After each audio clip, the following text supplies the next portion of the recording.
हाँ तो दोस्तों, इस वीडियो के अंदर हम कॉन्टोर स्पेस के आईपीओ के बारे में बात करेंगे और जानेंगे कि इस आईपीओ के अंदर आपको कितना लिस्टिंग गेन मिल सकता है और आपको इस आईपीओ के अंदर अप्लाई करना चाहिए या नहीं। चलिए शुरू करते हैं।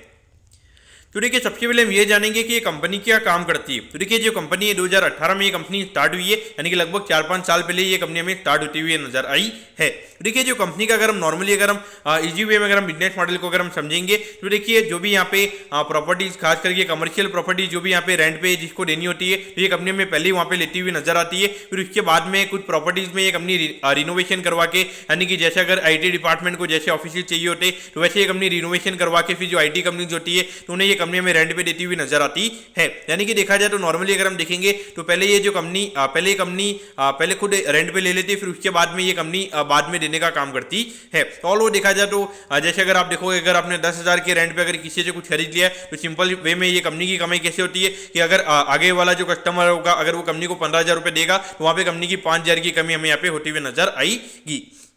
अगर हम यहाँ पे कंपनी के लोकेशन की अगर हम बात करेंगे, यानी कि कौन कौन से लोकेशन के अंदर ये कंपनी हमें काम करती हुई नजर आती है, तो देखिए थाने वेस्ट के अंदर हमें ये कंपनी काम करती हुई नजर आती है। फिर पुणे महाराष्ट्र में, और उसके अलावा यहाँ पे मुंबई फोर्ट और मुंबई का जो बीकेसी है वहाँ पे हमें ये कंपनी काम करती हुई नजर आती है।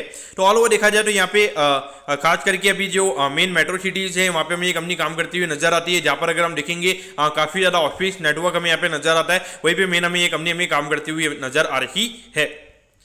अब अगर हम यहाँ पे ऑब्जेक्टिव की अगर हम बात करेंगे, यानी कि जो कंपनी को यहाँ पे आईपीओ का पैसा मिलने वाला है उसे कंपनी कैसे यूटिलाइज करेगी, तो देखिए यहाँ पे जो रेंटल के डिपॉजिट थे, यानी कि जो कंपनी ने अभी नए नए जो कोवर्किंग सेंटर्स जहाँ पे जो कंपनी ने खरीदे तो वहाँ पे कंपनी को रेंटल का डिपॉजिट करना है, वो उसके लिए यहाँ पे कंपनी का हमें आईपीओ आता हुआ नजर आ रहा है। और उसके अलावा यहाँ पे कंपनी को कैपेक्स करना है, यानी कि जो कंपनी ने जो नए वर्किंग सेंटर्स खरीदे तो वहाँ पे कुछ रिनोवेशन वगैरह कंपनी को करवाना रहेगा, फिर उसके बाद में कंपनी उसे रेंट पे देगी, तो उससे रिगार्डिंग यहाँ पे कंपनी का आईपीओ में आता हुआ नजर आ रहा है। देखिए, मुझे लगता है कि कहीं ना कहीं अगर हम देखेंगे तो ये थोड़ा अगर हम देखेंगे हाई रिस्क बिजनेस मुझे यहाँ पे ये पर्टिकुलरली नजर आता है, क्योंकि अगर आप देखोगे यहाँ पर अगर कंपनी ने अगर किसी से अगर रेंट पे ले लिया है तो वहाँ पर अगर वो सीधा अगर उसी वक्त अगर वो रेंट पे नहीं जाता तो वहाँ पे कंपनी को डेफिनेटली रेगुलरली रेंट देना पड़ेगा। तो उस पॉइंट ऑफ व्यू से देखा जाए तो कहीं ना कहीं यहाँ पे एक थोड़ा हाई रिस्क बिजनेस हमें यहाँ पे नजर आता है, और कहीं ना कहीं देखा जाए तो कैपिटल इंटेंसिव बिजनेस नजर आता है, यानी कि कैपिटल यहाँ पे काफी ज्यादा कंपनी का फंसेगा। यहाँ पे एक ज्यादा आरओई वाला बिजनेस ये कंपनी में यहाँ पे करती हुई नजर नहीं आएगी, क्योंकि यहाँ पर अगर हम देखेंगे कैश का जो रोलिंग है वो इतना ज्यादा फास्ट हमें होता हुआ नजर नहीं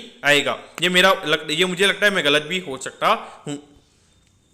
अब अगर हम कंपनी के प्रमोटर्स की अगर हम बात करेंगे तो देखिए कनक मंगल जी और उसके अलावा नेहा मित्तल जी, दोनों में कंपनी के प्रमोटर नजर आते हैं।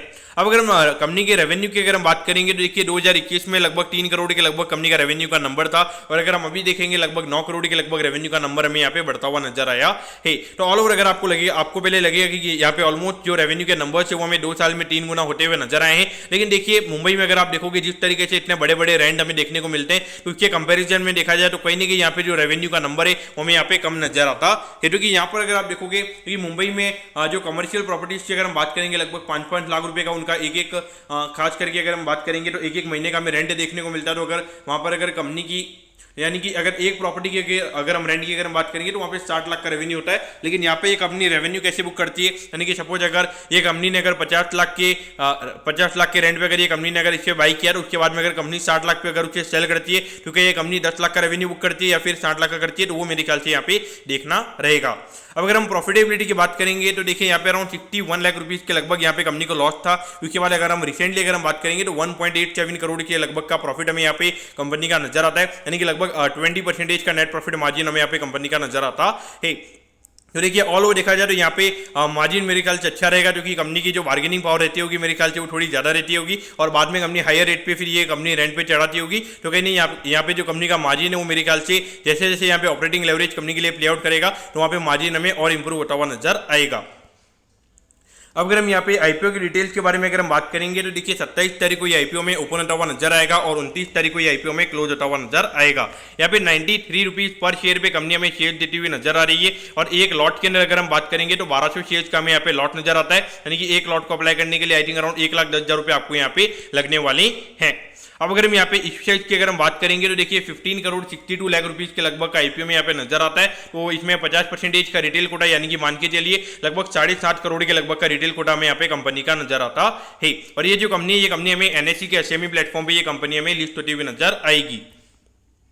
अब अगर हम टाइम टेबल के बारे में अगर हम बात करेंगे तो देखिए 5 तारीख को आपको पता चल जाएगा कि आपको अलॉटमेंट मिला है या नहीं। अलॉटमेंट नहीं मिलता है 6 तारीख को आपको रिफंड मिल जाएगा, 9 तारीख को आपके डीमैट अकाउंट में शेयर आ जाएंगे और 10 तारीख को ये कंपनी में लिस्ट होती हुई नजर आएगी। यानी कि लगभग अगर हम देखेंगे जब आईपीओ कंपनी का बंद हो रहा है उसके लगभग 10-11 दिन बाद ये जो आईपीओ ये हमें लिस्ट होता हुआ नजर आएगा।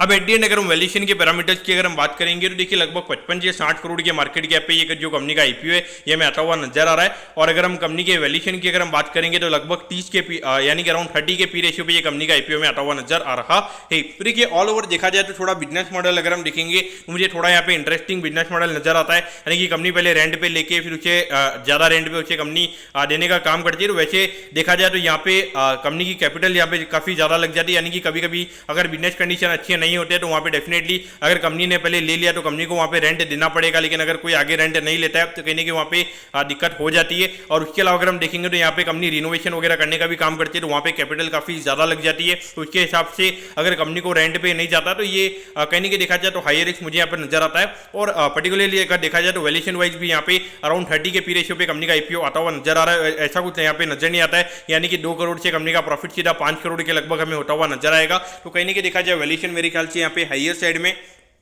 लेकिन देखिए अगर आप थोड़े एग्रेसिव इन्वेस्टर है, यानी कि अगर आपका थोड़ा रिस्क एपेटाइट अगर आपका हाई है तो मेरे ख्याल से आप यहाँ पे थोड़ा चांस ले सकते हो। क्योंकि यहाँ पे जब लोअर मार्केट कैप होता है यानी कि 55 से 60 करोड़ का मार्केट कैप है कंपनी का और 15 करोड़ के लगभग का आईपीओ है, तो मेरे ख्याल से वहाँ पे थोड़ा डाउनसाइड रिस्क कम हो जाता है। लेकिन ऐसा नहीं कि यहाँ पे नीचे ये लिस्टिंग नहीं हो सकती, लिस्टिंग हो सकती है। लेकिन अगर आप थोड़ा रिस्क ले सकते हैं, यानी कि अगर आप एग्रेसिव इन्वेस्टर हैं, अगर 10% का रिस्क अगर आप अपना ले सकते हैं यहाँ पे लिस्टिंग के लिए तो वहाँ पर आपने अप्लाई करना चाहिए। वैसे मेरे ख्याल से मुझे पर्टिकुलरली ये लगता है कि थोड़ा लॉन्ग टर्म माइंड से अप्लाई करना चाहिए। लिस्टिंग गेन से मेरे ख्याल से कुछ यहाँ पे कोई बड़ा पैसा में बनता हुआ नजर नहीं आएगा। यानी कि मुझे नहीं लगता है कि यहाँ पे कोई 10-15% से ज्यादा की प्रीमियम पे ये कंपनी में लिस्ट होती हुई नजर आएगी। तो लिस्टिंग इनके लिए अवॉइड करना चाहिए। लेकिन लॉन्ग टर्म माइंड से डेफिनेटली एक बार के लिए चांस आपने यहाँ पे लेना चाहिए। क्योंकि देखिए जब 55-60 करोड़ का मार्केट कैप अगर एकदम से क्योंकि अगर हम देखेंगे तो मुंबई में भी रेंट की डिमांड काफी ज्यादा में देखने को मिल रही है, काफी अच्छा नेटवर्क हमें बनता हुआ नजर आ रहा है। तो कहीं ना कहीं अगर आप देखोगे तो 2 करोड़ का प्रॉफिट जब 4 करोड़ के लगभग हो जाएगा तो वहाँ पे ये शेयर हमें यहाँ पे आसानी से डबल होता हुआ नजर आ सकता है। वो यहाँ पे डेफिनेटली थोड़ा चांस अगर आपने लेना चाहिए। लेकिन थोड़ा अगर आप एग्रेसिव इन्वेस्टर है तो ये आपने लेना चाहिए। क्योंकि यहाँ पर हो सकता है कि अगर जब ये कंपनी की लिस्टिंग होती है अगर मार्केट में सिनेरियोज अच्छे नहीं होते तो एक बार के लिए 20-25% का फॉल हमें यहाँ पे देखने को मिल सकता है। तो उस पॉइंट से आपने इसे देखना चाहिए। तो दोस्तों मैं कहता हूँ कि कॉन्टोर स्पेस के आईपीओ के बारे में आपको सब कुछ समझ में आ गया होगा। अगर आपकी कोई भी क्वेरीज है आप कमेंट कीजिए, मैं जरूर आपके कमेंट पर रिप्लाई करूंगा। ओके दोस्तों, thank you, have a nice day.